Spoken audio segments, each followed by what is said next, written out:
Nagsagawa ng Oplan Sita ang mga tauhan ng Police Station 7 sa Barangay Fatima, General Santos City mula alas 12 ng haping gabi hanggang alas 6 ng umaga ng Mayo 13 taong kasalukuyan bilang bahagi ng pagpapatupad ng mga lokal na ordinansa kaugnay ng Safer Cities Initiative ng Department of the Interior and Local Government.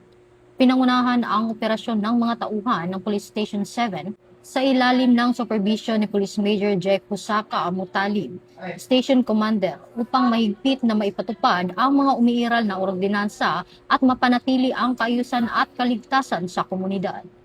Sa isinagawang operasyon, nakapagtala ang Police Station 7 ng 2 individual na lumabag sa ordinansa laban sa pagiging half-naked sa pampublikong lugar, 3 individual na nahuling naninigarilyo sa pampublikong lugar, at 3 violators ng Republic Act 4136 o Land Transportation and Traffic Code.